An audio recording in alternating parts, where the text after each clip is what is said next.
ओम नमो भगवते वासुदेवाय।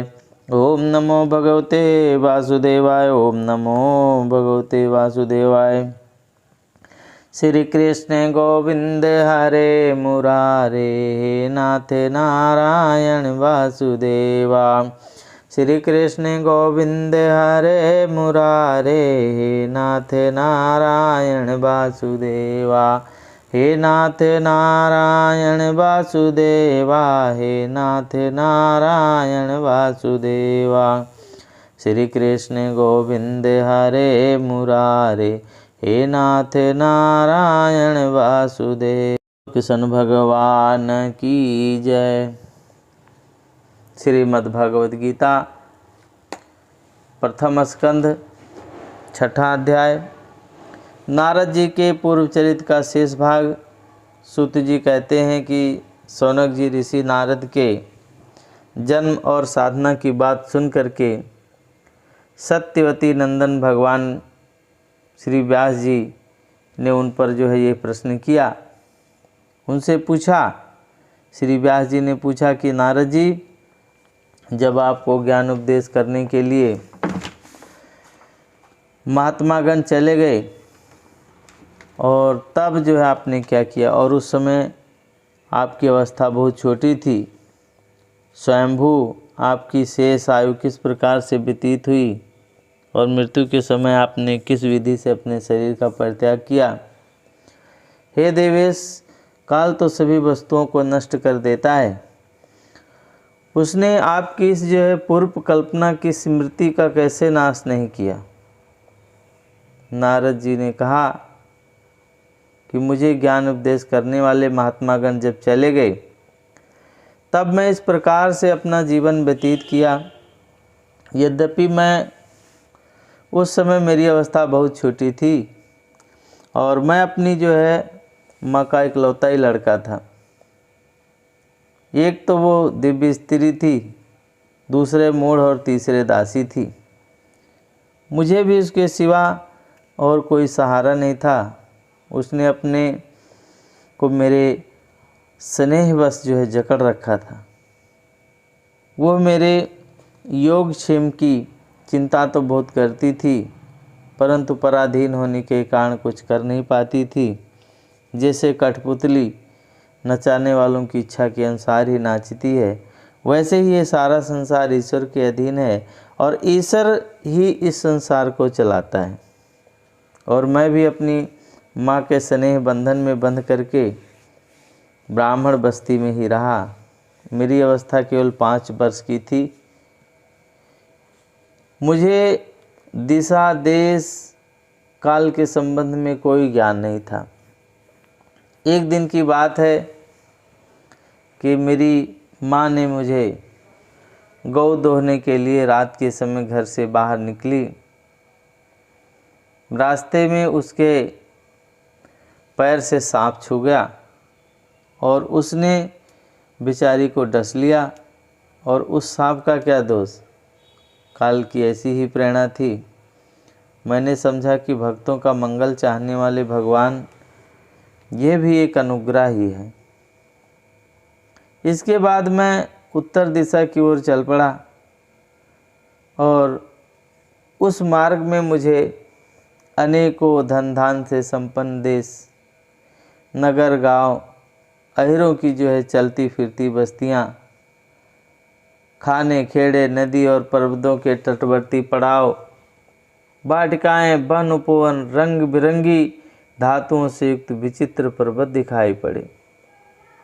कहीं कहीं जंगली वृक्ष थे जिनकी बड़ी बड़ी शाखाएं हाथियों ने तोड़ डाली थी।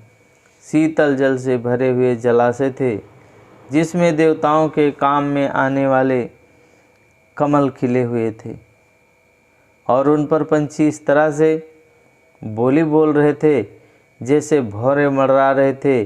और ये सब कुछ देखता हुआ मैं आगे बढ़ता चला गया। मैं अकेला ही था। इतना लंबा मार्ग तय करने पर मैंने एक घोर जो है गहन जंगल में गया। नारद जी कहते हैं कि उसमें नरकट, बांस, सेठा, कूस, कीचड़ आदि खड़े हुए थे। उसकी लंबी लंबाई चौड़ाई बहुत थी और वहाँ पर सांप, उल्लू, सियार आदि भयंकर जीवों से भरा पड़ा था। उनके वहीं घर पर बने हुए थे और देखने में बड़ा ही भयावना लगता था। चलते चलते मेरा शरीर, इंद्रियां स्थिर हो गई। नारद जी कहते हैं कि मुझे बड़ी ज़ोर की प्यास लगी थी, भूख लगी थी। वहाँ एक नदी मिली और उसके कुंड में मैंने स्नान किया, जलाशय किया, आचमन किया। इससे मेरी जो है थकावट मिट गई और उसी जो है विजन में वन में एक पीपल के नीचे आसन लगा करके मैं बैठ गया। उस महात्माओं से जैसा मैंने सुना था, हृदय में रहने वाले परमात्मा के उसी स्वरूप का मैं मन ही मन ध्यान करने लगा। भक्ति भाव से बसीभूत वसीकृत चित्त द्वारा भगवान के चरण कमलों का ध्यान करते ही भगवत प्राप्ति के उत्कृष्ट लालसा मेरे नेत्रों से आंसू छलका रहे थे और धीरे धीरे भगवान जो है प्रकट हो गए। व्यास जी कहते हैं कि उस समय प्रेम भाव का अत्यंत जो है उद्केश से मेरा मन रोम रोम पुलकित हो गया, हृदय अत्यंत शांत और शीतल हो गया। नारद जी कहते हैं कि उस आनंद की बाढ़ में मैं ऐसा डूब गया कि मुझे अपना और ध्येय वस्तु का तनिक भी भान नहीं रहा। भगवान का वो अनिर्वचनीय रूप जो है समस्त सुखों को नाश करने वाला है और मन के लिए अत्यंत लुभावना है। इस प्रकार से सहसा उसे देख करके मैं बहुत ही विकल हो गया और अनमना सा हो करके आसन से उठ खड़ा हुआ था। मैंने उस स्वरूप का दर्शन फिर करना चाहा, किंतु मन को हृदय में समाहित करके बार बार दर्शन की चेष्टा करने पर भी मैं उसे नहीं देख सका। मैं अतृप्त समान आतुर हो उठा और इस प्रकार निर्जन वन में मुझे प्रयत्न करते देख करके स्वयं भगवान, जो वाणी के विषय में नहीं है, बड़ी गंभीर और मधुर वाणी से मेरे शोक को शांत करते हुए से कहा कि खेद है कि तुम इस जन्म में तुम मेरा दर्शन नहीं कर सकोगे। जिनकी वासनाएं पूर्णतः शांत नहीं हो गई हैं, उन अधकचरे योगियों को मेरा दर्शन अत्यंत ही दुर्लभ है। हे निष्पाप बालक, तुम्हारे हृदय में मुझे प्राप्ति की लालसा जागृत करने के लिए ही मैंने एक बार तुम्हें अपने रूप की झलक दिखाई है और तुझे प्राप्त करने की आकांक्षा से युक्त साधक धीरे धीरे हृदय की संपूर्ण वासनाओं को भली भांति त्याग कर देता है। अल्पकालीन संत सेवा से तुम्हारी चित्तवृत्ति मुझ में स्थिर हो गई है। अब तुम इस जो है प्राकृत मलिन शरीर को छोड़ करके मेरे पार्षद हो जाओगे। मुझे प्राप्त करने का तुम्हारा यह दृढ़ निश्चय कभी किसी प्रकार से नहीं टूटेगा। समस्त सृष्टि का जाने पर भी मेरी कृपा से तुम्हें मेरी स्मृति बनी रहेगी।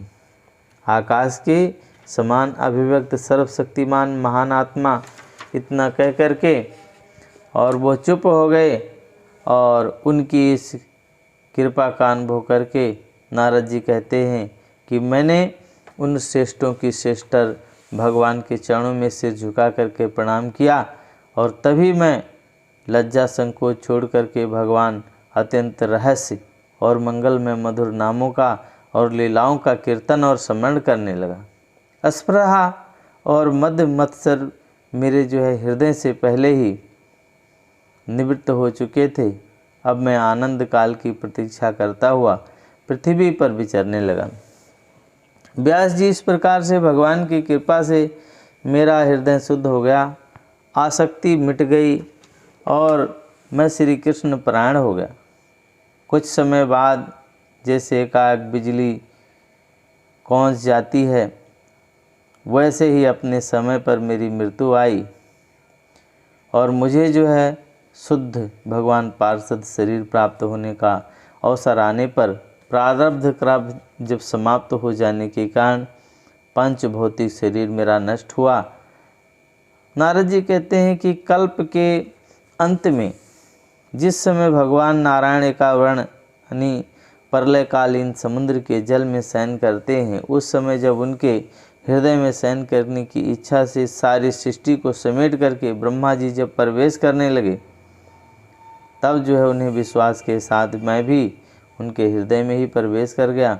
और 1 सहस्त्र चतुर्युगी बीत जाने पर जब ब्रह्मा जी जागे तो उन्होंने सृष्टि की करने की इच्छा की। तब उनकी जो है इंद्रियों में मारीच आदि ऋषियों के साथ में मैं भी प्रकट हुआ। नारद जी कहते हैं कि तभी से मैं भगवान की कृपा से वैकुंठवासियों में तीनों लोकों में जो है बाहर और भीतर बिना रोक टोक के विचरण किया करता हूँ। और मेरे जीवन का व्रत जो है भगवत जन अखंड रूप से चलता रहता है।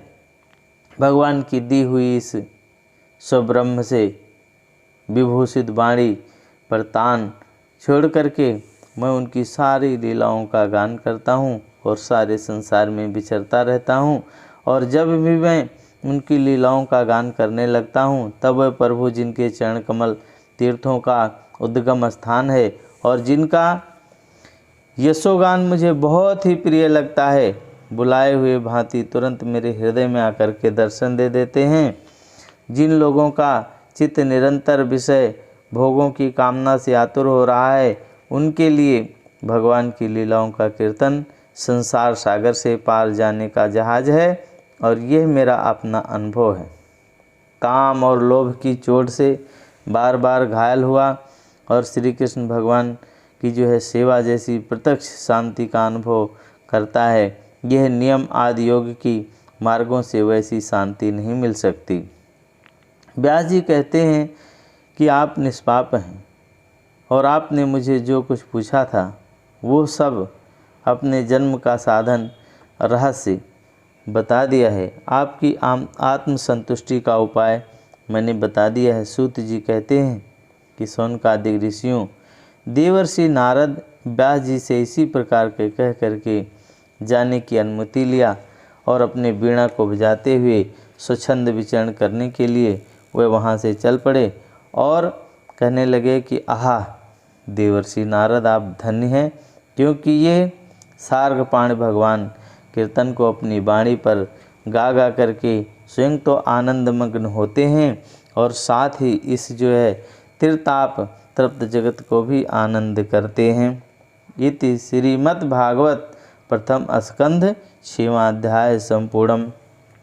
श्री कृष्ण गोविंद हरे मुरारे, हे नाथ नारायण वासुदेवा, हे नाथ नारायण वासुदेवा, हे नाथ नारायण वासुदेवा।